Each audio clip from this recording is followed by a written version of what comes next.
Welcome. You're listening to the Malcontent News Russia-Ukraine War podcast, the show that cuts through the fog of war and updates you about the ongoing conflict in Ukraine. With your host, Linnea Hubbard. Don't forget to like, comment, and subscribe on Apple Podcasts, Spotify, and Google Podcasts. I'm Linnea Hubbard, and today is Thursday, March 23rd, 2023. It's been 3,312 days since Russia occupied Crimea on February 27, 2014, and 393 days since the large-scale invasion of Ukraine began. Today's podcast looks at what happened yesterday in the Russia-Ukraine war. The Malcontent News Russia-Ukraine War Report is compiled by our team from around the world. Today's report includes information from direct contacts in Ukraine and their proxies, Russian Ministry of Defense reports, the General Staff of the Armed Forces of Ukraine reports, operational commands north, south, and east of Ukraine, open source intelligence, our in-house team of analysts and geolocation experts, and pro-Ukrainian and pro-Russian mill bloggers and social media accounts with a track record of trying to be accurate. We have one mission: to report the truth, because the truth matters.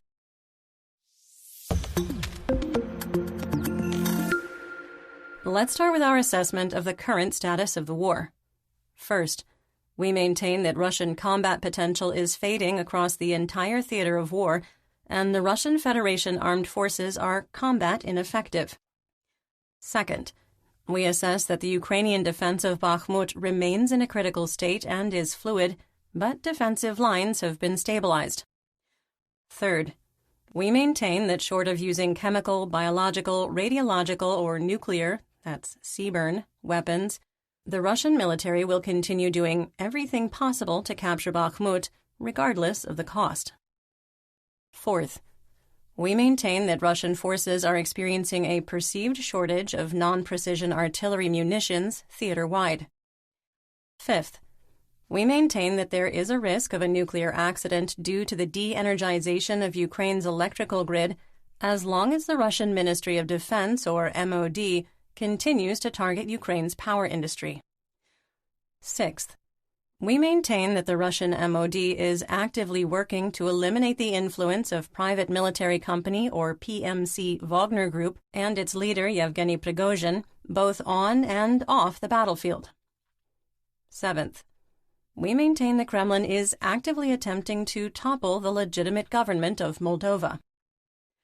And finally, we maintain the Kremlin is also actively interfering with the Georgian government's attempt to join the European Union.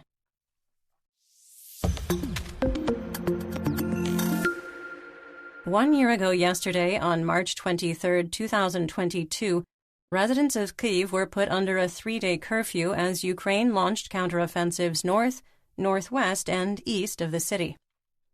Ukrainian troops reached Borodyanka and were fighting Chechen Akhmat. The Kyiv suburb of Makariv was brought under Ukrainian military control. Russian forces, unable to find victory on the battlefield, heavily shelled civilians and civilian infrastructure in Chernihiv, Kharkiv, and Mykolaiv. Fighting for control of Izium continued. In Mariupol, the Azov battalion fell back to the Azovstal metallurgical plant, and on the coast of the Azov Sea, a Russian Raptor-class patrol boat was hit by an ATGM. Russian forces targeted Severodonetsk, hitting a crowded grocery store and a hospital. Donetsk People's Republic, or DNR, officials falsely claimed that Rubizhne and Popasna were captured. In Moscow, Russian Major General Vladislav Yershov of the 6th Combined Arms Army was dismissed due to heavy losses and failure to achieve his mission objectives. Combat photographer Max Levin was reported missing, with the last contact on March 13th. Russian troops released a French reporter after 9 days in captivity. He claimed Russian troops beat him, did mock executions, and pulled teeth out of his head.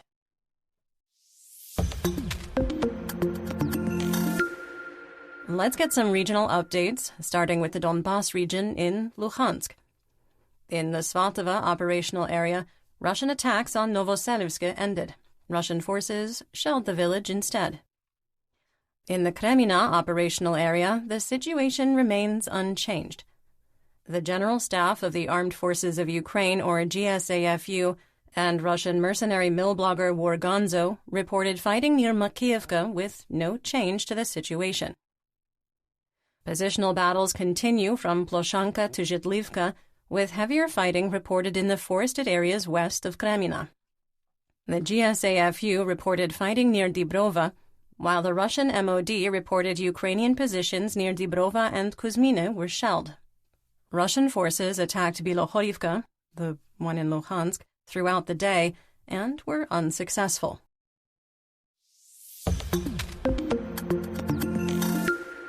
In northeast Donetsk, in the Siversk operational area, Russian forces attempted to advance on Vesele from Yakovlivka without success. In the Bakhmut operational area, fighting was intense, but with less Russian artillery fire after yesterday's surge.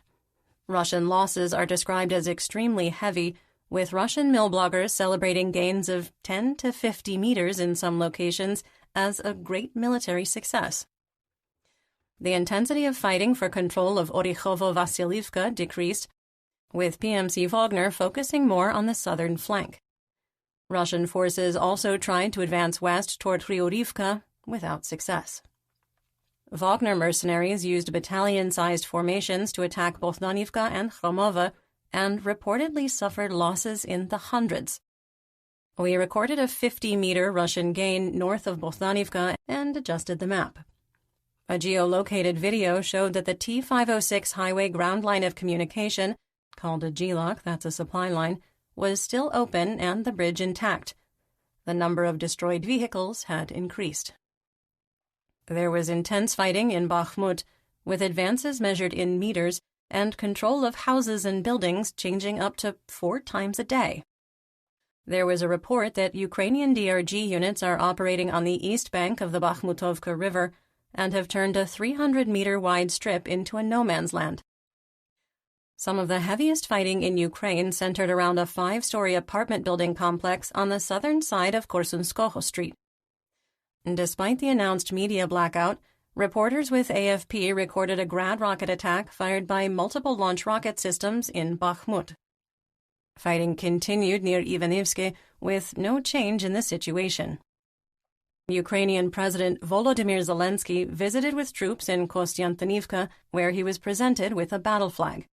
Zelensky also traveled to Kharkiv to meet with wounded soldiers and stopped at a gas station to get tea and meet with local residents. The GSAFU reported a Russian attack in the direction of Predtechny was repulsed for the second day in a row. The GSAFU also reported that attacks in the area of Klishchiivka were repulsed, confirming that Ukrainian forces regained territory southeast of Ivanivske. Yesterday, we noted that videos showed fighting on the northwest edge of Mayorsk. The GSAFU reported an attack was repulsed near the village.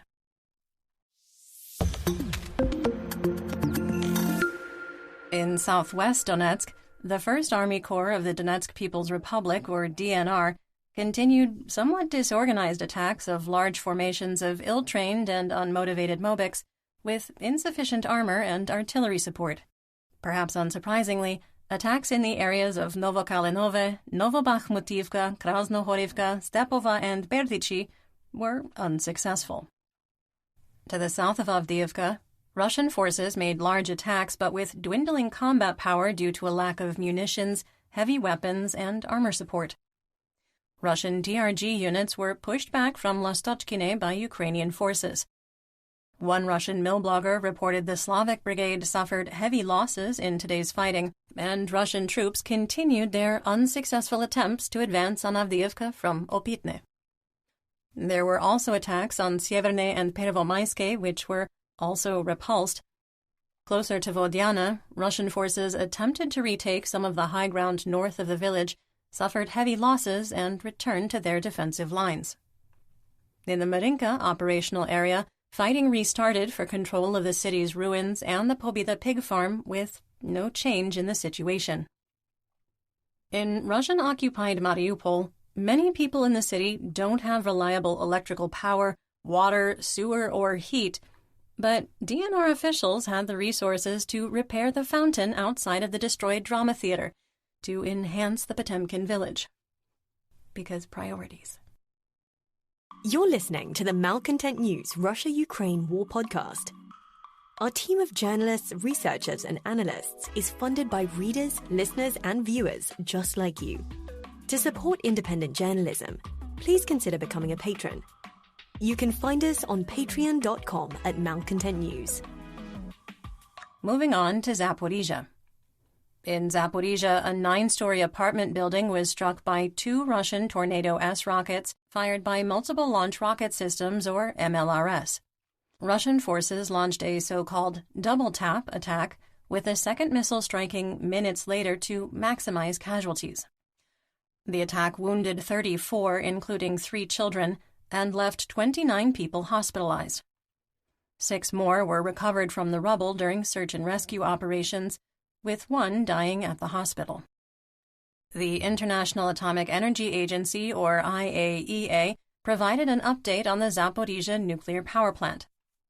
The 330 kilovolt line damaged by Russian artillery strikes on March 1st is still unrepaired, leaving the plant with a single 750 kilovolt connection to the electrical grid. Local officials told the IAEA inspectors at the plant that the 750 kilovolt line would have to be de-energized for repairs, but couldn't provide a when or how long. IAEA Director General Rafael Grossi said, quote, "Nuclear safety at the ZNPP remains in a precarious state. If this disconnection from the main power line and repair work is performed while the 330 kilovolt line is not available, it will cause a complete loss of power and will make the plant reliant on diesel generators, its last line of defense, for the 7th time. I once again call for a commitment from all sides to secure nuclear safety and security protection at the plant." End quote. Reactors 1 through 4 are in cold shutdown, while reactors 5 and 6 are in hot shutdown to produce steam for plant operations and heat and hot water for neighboring Enerhodar. Radiation levels at and around the plant are normal. In the Black Sea, Crimea, Mykolaiv, and Odessa region, Natalia Humenyuk, Director of Communications for Operational Command South, or OCS, reported 15 vessels of the Black Sea Fleet were on patrol, including 2 frigates and 1 Kilo-class submarine capable of launching up to 20-caliber cruise missiles in total. In western and central Ukraine, in Kherson, Russian and Ukrainian forces fired on each other's positions across the Dnipro River. Russian forces completed 46 fire missions on Free Ukraine territory, striking the city of Kherson twice and wounding 1 person.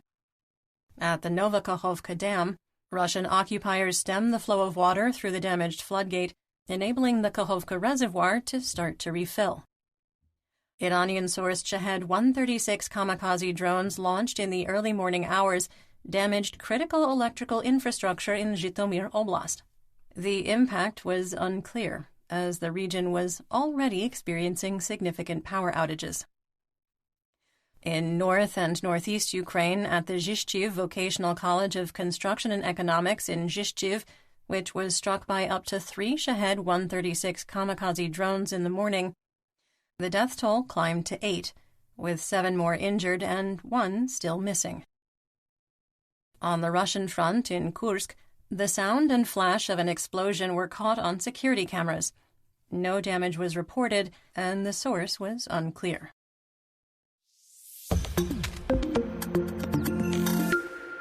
Let's talk about developments theater-wide and outside Ukraine.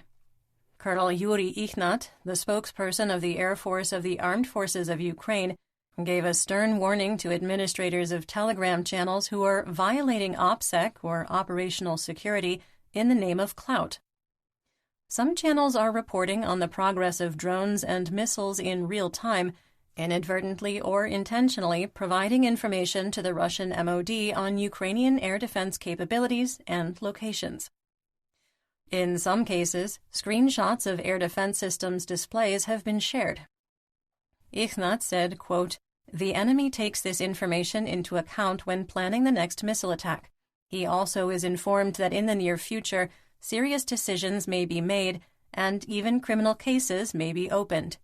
End quote.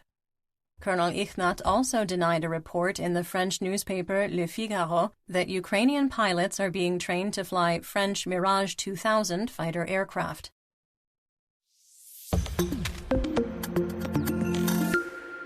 Speaking of mirages, let's talk about the Russian military and mobilization. There were pictures and videos of Block B Russian T-54 and T-55 tanks on railroad cars heading west from their Far East storage yard. The T-54-55 was designed at the end of World War II and introduced in 1954. The Block B modifications, which include improved seaburn capabilities, were introduced in 1958.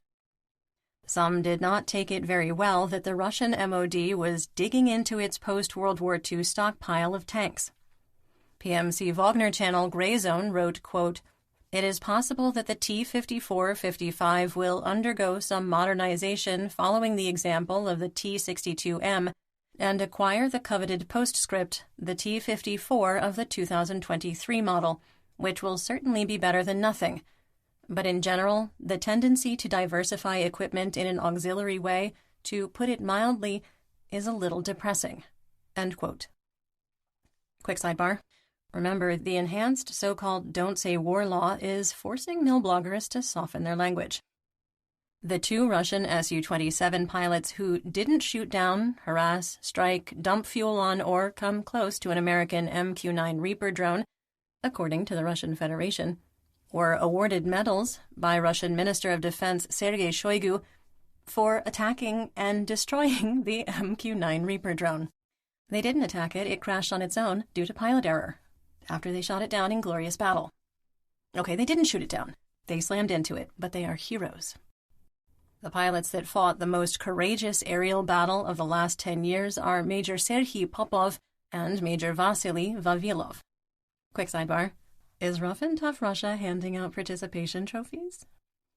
While two pilots got medals for waking up in the morning, Mobics in 52 of Russia's 85 regions are experiencing pay issues. In some cases, not receiving pay since November 2022. If I've mathed correctly, that's like 5 months. That's 38.5% of the war. Some Mobics and volunteers shared pictures of their pay stubs showing that official pay was 0.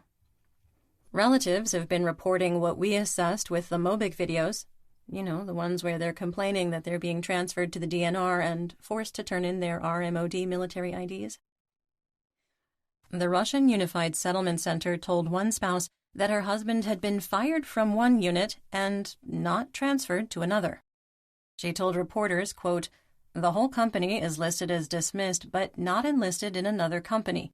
We got to the unit commander. He replied that they did not put him on a monetary allowance either." End quote. Wives and girlfriends of the 126th Separate Guards Coastal Defense Brigade of the Black Sea Fleet took to social media to complain that their loved ones did not receive adequate training before deployment and were being used as, quote, "cannon fodder" by their commanders. Yevgeny Prigozhin sent multiple letters to Russian charities looking for financial support for PMC Wagner. While Prigozhin continues to have a pity party, there is significant evidence that other operational areas were depleted of artillery munitions to support the failing offensive push that started 48 hours ago. If you were wondering about the Victory Day parade coming up in Moscow, Russian Defense Minister Shoigu confirmed the show would go on, but at an even smaller scale than last year. Shoigu estimates that 125 pieces of military hardware and about 10,000 soldiers will be involved. What are the chances that they are stealth mobilizing specifically for the Victory Day parade?